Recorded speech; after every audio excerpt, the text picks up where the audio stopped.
मानस श्रृंखला में आज का विषय कन्या भाग 4। आज तो सूचना तकनीक ने बच्चों के सामने जानकारियों का पहाड़ खड़ा कर दिया।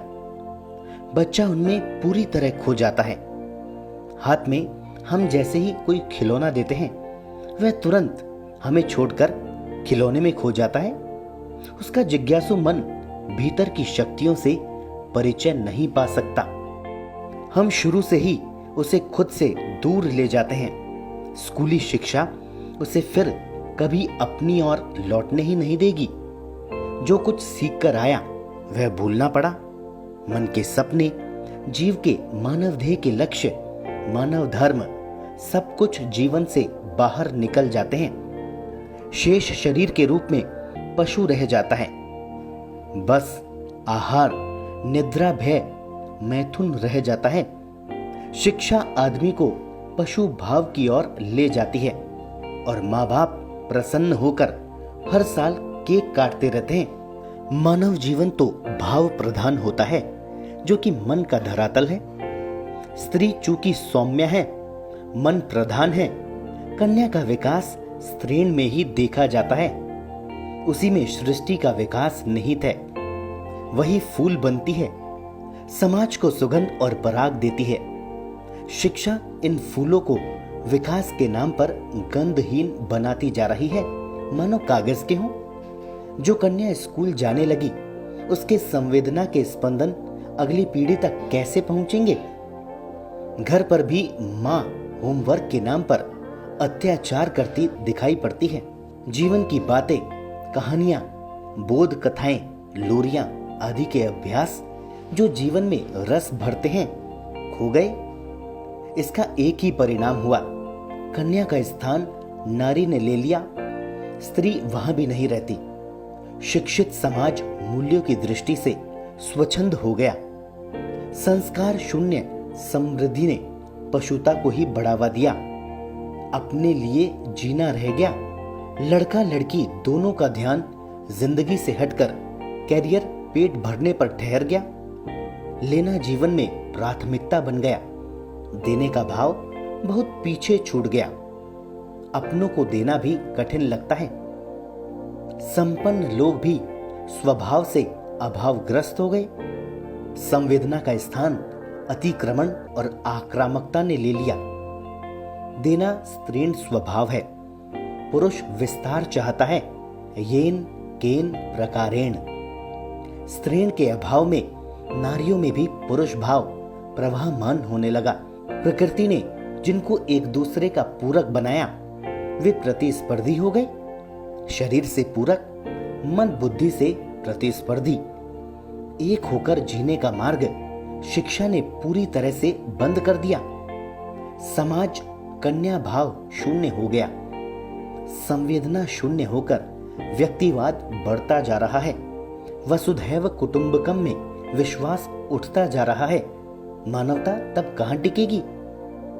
इस परिस्थिति को टालने तथा कन्या भाव को बनाए रखने के लिए ही नवरात्रि में शक्ति पूजन एवं कन्या पूजन का विधान है। बिना कन्या के स्वरूप के संस्कारवान, मूल्य प्रधान समाज बन ही नहीं सकता।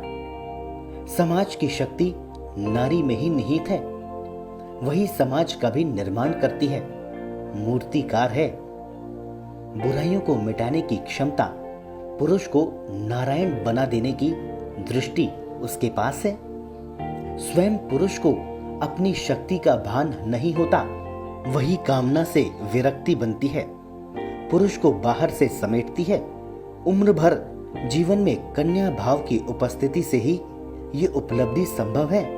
इसके बिना पुरुष शिला से टकराकर स्वयं नारी चूर चूर हो जाती है। क्या पता उसे फिर से मानव जीवन मिले या नहीं मिले। पिछले और वर्तमान जन्म के मध्य का परिवर्तन काल ही कन्या काल है। माया ने एक चोला उतारकर दूसरा पहनाया है। कार्यभार बदला है। माया सदा इस बात से चिंतित ही रहती है कि कहीं ब्रह्म उसके हाथ से छूटकर स्वतंत्र न हो जाए, जबकि ब्रह्म स्वयं भी इस परिस्थिति से डरता है। वह मुक्त होना ही नहीं चाहता। एको हम बहुश्याम उसका ध्येय वाक्य है। वह डर के मारे किसी न किसी योनि को पकड़कर उसमें प्रवेश कर जाना चाहता है। मोक्ष की अवधारणा में भी राजनीति हावी है। जब पुरुष में पौरुष बढ़ता है, अग्नि की आहुति होती है, तब रौद्र रूप बढ़ता है। यही आगे चलकर आसुरी भाव में बदल जाता है। जबकि कन्या भाव स्नेह एवं माधुर्य का प्रतीक है।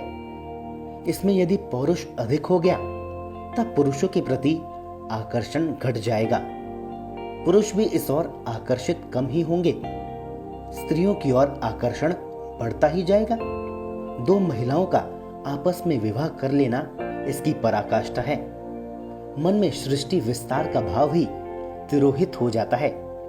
कृष्ण का बाल रूप घुटने चलकर माखन के लिए यशोदा के पास पहुंच जाना, उखल से खींचकर पेड़ों को उखाड़ देना, छकड़ा उलट देना आदि उनके भविष्य के संकेत ही थे। इस काल की लीलाएं हमें सृष्टि तत्व को समझने में सहायक होती है। आज तो शिक्षा इन सब भावों को आवृत कर देती है। माँ बाप और टीचर मिलकर बच्चों को ऐसी पटरी पर चढ़ा देते हैं कि पूरे जन्म व्यक्ति लौटकर नहीं आता। घर परिवार भी छूट जाता है। माँ बाप तक के काम नहीं आता, देश के क्या काम आएगा। जो अध्यापक स्वयं मूल्यों से समझौता कर लेते हैं, जो माँ बाप स्वयं बच्चों को अच्छा इंसान बनाने पर जोर नहीं देते, उस समाज का भविष्य समझ में आ सकता है। कहां तो पेट में अभिमन्यु के पैदा होने की कथा और कहां आज के बच्चों की मन स्थिति की माँ बाप की बात सुनी अनसुनी कर देते हैं। इसका कारण कन्या काल का जीव का अध्ययन है। माँ बाप गोद के अथवा छोटे बालक की उपस्थिति को शून्य या नगण्य मानकर चलते हैं। उनके आचरण का अधिकांश भाग घर परिवार का वातावरण एवं आपसी संबंधों का प्रभाव उस नन्हे जीव पर पड़ता है। जब बच्चा पेट में उल्टा लटक कर अभिमन्यु बन सकता है, माँ के प्रयास से मानव बन सकता है, तब सामने आंख कान के अनुभवों को कैसे भूल सकता है। उसका शरीर देखने में छोटा लगता जरूर है, किंतु उसके आत्मा की उम्र तो लाखों वर्षों की है। वह भी 84 लाख योनियों से गुजरकर आया हुआ अमृतत्व प्राप्त जीव है। आपके सच और झूठ को, पापों और पुण्य युक्त कृत्यों का अर्थ भी लगाता है। सबसे बड़ी बात यह है कि वह आपके उस व्यवहार का भी आकलन करता है जो आप उसके साथ करते हो। आपके भ्रूण हत्या के भावों तक को समझ पाने की क्षमता है उसमें। आप उसके होने को कोसते हो, किसी अन्य का क्रोध उस पर उतारते हो, तो वह भी सदा सदा के लिए उसके मानस पटल पर अंकित हो जाता है, क्योंकि शुरू में तो वह जरा भी अभिव्यक्त नहीं कर पाता या पाती, बोलना शुरू नहीं होता, अतः सब उसकी स्मृति में जुड़ता जाता है। साथ में कई जन्मों की स्मृतियां भी होती हैं उसके अवचेतन मन में, जो हमारे साथ उसका व्यवहार तय करती रहती है। आप मान सकते हैं कि कन्या काल एक पक्षीय अभिव्यक्ति का समय, अपने भावी जीवन की नींव तैयार करने का मुहूर्त काल कितना महत्वपूर्ण होता है। इसके बाद माँ बाप जो कुछ भी सिखाते हैं उसको पहले अपने अनुभवों से काम लेने या नाप तोलने का आधार बना लेते हैं। जब तक एक पक्षीय जीवन दिशा रहती है वही कन्या काल है। लड़कियां संवेदनाओं में अधिक गहरी होती है, अतः प्रकृति उनको जल्दी जीवन संग्राम में उतार देती है। लड़कों को परिपक्व होने में अधिक समय लगता है। एक लड़की एक लड़के की तुलना में अधिक संकल्पवान होती है, जबकि लड़का विकल्पों में अधिक भटकता है, कभी भी माया के झपट्टे में आ सकता है। जैसे जैसे लड़कियों में पौरुष बढ़ रहा है, वे भी झपट्टों का शिकार होने लगी है। घर के बदलते वातावरण स्वतंत्रता की जगह स्वच्छंदता की माँ बाप के मन की छटपटाहट, झूठ के अनेक मुखौटे भी अपना प्रभाव जमाते हैं। कन्या काल का मन अत्यंत निर्मल होता है। जैसा देखा सुना अंकित हो गया। ज्ञान के साथ ही इच्छा पैदा हो जाती है। मन उधर भागने लगता है या प्रतिक्रिया करने लगता है। कन्या काल स्वजनों परिजनों के बीच व्यवहार की भूमिका तैयार करने का काल है। इसे दरगुजर करने का बड़ा मूल्य चुकाना पड़ सकता है।